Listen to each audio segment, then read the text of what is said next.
post kan tí mo post pé no, there is no champion forever, only Jesus Christ.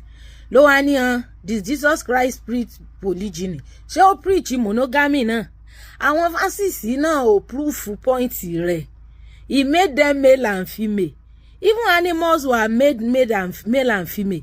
Even we human beings, we are animals. Just that we are higher animals. The fact that he says that he make them male and female is not still equivalent to monogamy. So, ẹ̀yin lẹ ń bá yé àwọn èèyàn jẹ́ tẹ́ mislead wọn.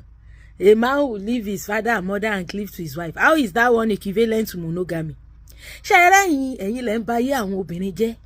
Especially àwọn Christian wives. Now you they destroy their life. Ẹ̀yin yìí tẹ́ ẹ gbọ́ Ìgbò, tẹ́ ẹ gbọ́ interpretation scriptures. Male and female. There is no living organism on earth that does not have male and female. Even plants tí both male and female flower bá wà lórí inflorescence kan, hermaphrodite nìyẹn. Àfẹ́ tó bá fẹ́ reproduce through vegetative propagation àbí other sexual means.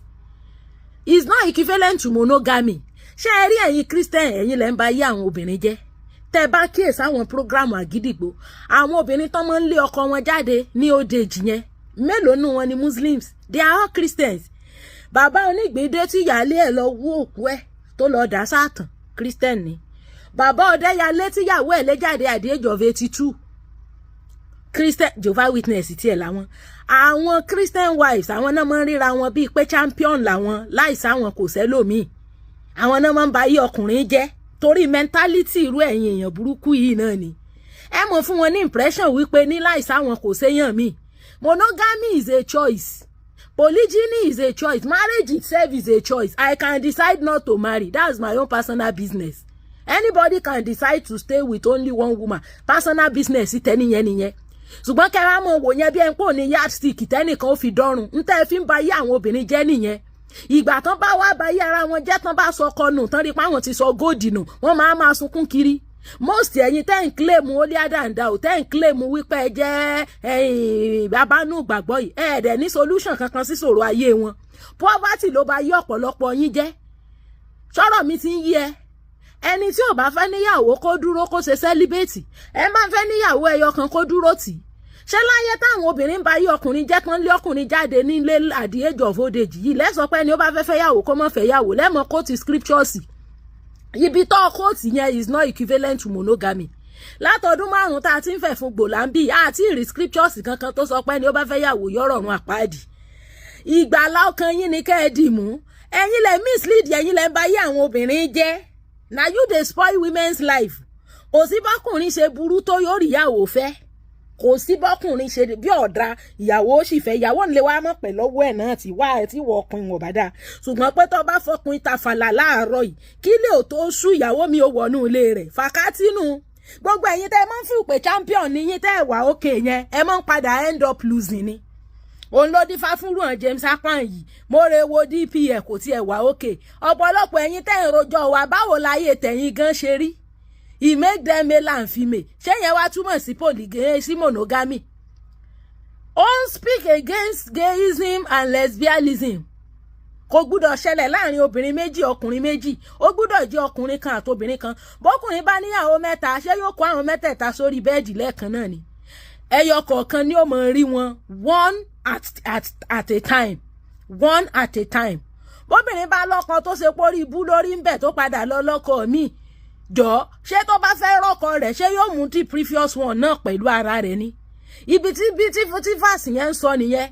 Intercourse must happen between one woman and one man at the same time. He's not talking about monogamy. Kẹ́yẹ́ bá yé àwọn obìnrin jẹ́, mentality tẹ́ kó sí wọn lórí náà nìyẹn tán fi ń bá yé ara wọn jẹ́. Tó bá jẹ́ kan lọ́wọ́ ọkọ, privilege ni, is a privilege, is not a right. Tó bá fẹ́ yàwó lé ẹ kò sí tó ṣe, ó dọkùnrin kelo tó ń ṣẹ̀wọ̀n nítoró fẹ́ yàwó. Ẹ ní wá ojú rere ọkọ yẹn, ẹ mọ wùwà burúkú, ẹ mọ quote scriptures tí ó exist. The two becoming one is talking about sexual intercourse. He's not talking about monogamy. One flesh.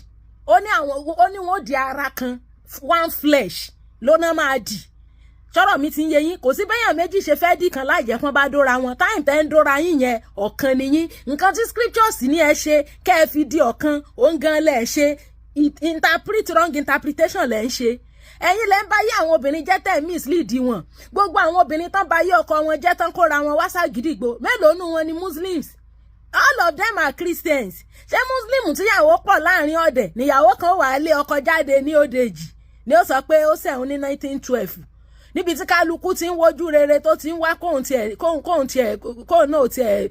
ó nítumọ̀ níwájú ọkọ yẹn. Ìwọ tó bá jẹ́ kan lọ́wọ́ ọkọ ó jẹ́ mọ́ lọ listening sáwọn apan James àbí kí ló lóun jẹ́ yìí ó máa ba ayé ẹ̀jẹ̀ ni o torí irú wọn níjó wá ojú rere ọkọ yẹn ìwà burúkú náà ni ó máa wù ọkọ ayé ọ̀kọ̀ọ̀kan mọ́ ní ìsìn tó bá ikọ̀ tiẹ̀ bọ́ ọnu ọlọ́mọdé oráre kò sí quality right kankan bí kankan bẹ́ẹ̀ ni mo sọ fún ọ bọ́ńkùnrin bá bọ́ gbẹgbẹ̀rún ọmọ cháchá sì ni tuntun bí wo obìnrin bá ìbímọ kan orí ọ̀fẹ́ Ọlọ́run nìkan ló kù fún ọ so gbogbo ọ̀tán preach equal right fún àwọn náà ń dalẹ̀ yín rú bẹ́ẹ̀ ni monogamy ó máa ń límìtì knowledge yín nípa capacity tí ọkùnrin lè ṣe poverty ni òjọ́kùnrin mi ò fẹ́ yàwó kì í ṣe pé kò wù ìyàwó òwú fẹ́ so yí ọba yìí ní ìsìn ẹ̀yin lẹ́ mislead àwọn èèyàn tẹ́ ń bá yé wọn jẹ́ day of reckoning mo sọ fún pé tí rapture bá délé ní kẹ́ ẹ tó lọ èmi gan ti lọ 1001 times do you think you are holier than me orí ẹ tẹ̀ ẹ̀yin lẹ́ ń bá yé àwọn obìnrin jẹ́ gbogbo àwọn obìnrin tán bá yé ọkọ wọn jẹ́ tọkọ sunkún wá gidigbo mélòó nù wọn ni Muslim mélòó nù àwọn obìnrin yẹn all of them are Christians àwọn Christians wives àwọn náà máa ń bá yé ọkọ jẹ́.